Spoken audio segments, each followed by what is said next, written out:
आने वाले हैं वो आपसे भी अफजल और आला है, वो आपसे भी बुलंदो बाला है। तो हजरत ईसा अलैहिस्सलाम इरशाद फरमाते हैं कि तुम बुलंदो बाला की बात करते हो, वो महबूब तो ऐसे है कि आकाश उनकी नाले मुबारक का एक तस्मा ही में होता तो मेरे मुकद्दर उरूज सरैया को खराब कर जाता। ईमान वालों कि महबूब कायनात सल्लल्लाहु अलैहि वसल्लम के खुतबे तमाम अंबिया अलैहिस्सलाम ने पढ़े हैं और आका करीम अलैहिस्सलाम की मुबारक मिलाद को बयान किया है। लेकिन मेरी जो बातों का महासिल है वो यह है ईमान वालों कि रसूल करीम सल्लल्लाहु अलैहि वसल्लम की मुबारक उसवा के बगैर, आका की सीरत के बगैर, आका के तरीके के बगैर, आका के निजाम के बगैर हमारा ना कोई गुजारा यहाँ है और ना गुजारा हमारा कोई वहां पर है। इसलिए आपसे गुजारिश है रसूल करीम सल्लल्लाहु अलैहि वसल्लम की मोहब्बत के साथ साथ आका की हर अदा को अदा करने की कोशिश करें, मस्जिदों के साथ जुड़े और ये कोशिश करें कि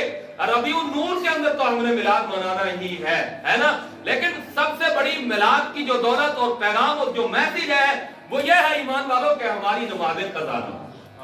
है ना, सुबह सोए रहो 10 बजे तक है ना, मिलाद रसूल सल्लल्लाहु अलैहि वसल्लम पर कुर्बान जाऊं मैं, एक एक खानदान का एक एक बच्चा आका के मिलाद पर, आका के मोहब्बत पर कुर्बान हो। लेकिन आका ने फरमाया कि नमाज मेरी आंखों की ठंडक है ना। मुझे लगे तो एक बात याद है कि साहबी रसूल है, नाबीना है ना, आज करते हैं या रसूल अल्लाह अगर आप इजाजत अता कर दें तो मैं ईशा की नमाज घर पे पढ़ लिया करूं, है ना। क्यों घर पे पढ़ लिया करूं कि मुझे कोई पकड़ कर मस्जिद में लाने वाला नहीं है और मस्जिद नबी तक पहुंचने के लिए रास्ता ना हमवार है, अंधेरा होता है, एक में नाबीना हो। तो मेरे आका करीम अलैहिस्सलाम ने उसके लिए क्या इरशाद फरमाया कि तुम एक रस्सी ले लो, उधर से उसको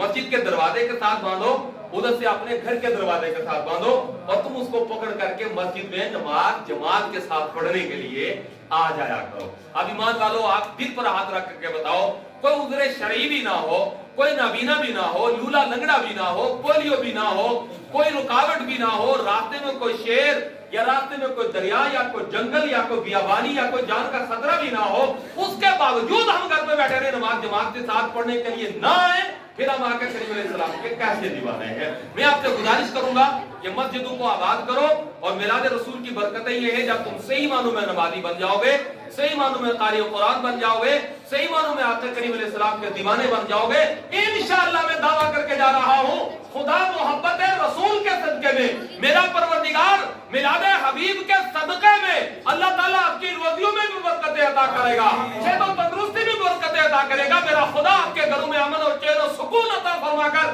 तुम्हें दुनिया के अंदर भी और आखिरत के अंदर भी अल्लाह ताला इज्जत और वकार अता फरमाएगा। रब्बुल जलाल की बारगाह में दुआ गो हूं, या अल्लाह टूटी फूटी जबान से कम इल्मी की बुनियाद पर मैंने जो बयान किया, अगर दौरान बयान कोई खता हो गई हो, मैं आप सबको गवाह बनाकर तौबा करता हूँ। अस्तगफिरुल्लाह रब्बी मिन कुल्ली ज़ंबिन व अतूबु इलैह। और अपने लिए भी और आप सबके लिए दुआ गो हूँ, अल्लाह ताला हमें हर तरह की बीमारियों से महफूज फरमाए और जिंदगी में या रब्बी नूर का मुबारक महीना हम सबको फिर नसीब फरमाए। वमा अलैना इल्लल बलाग।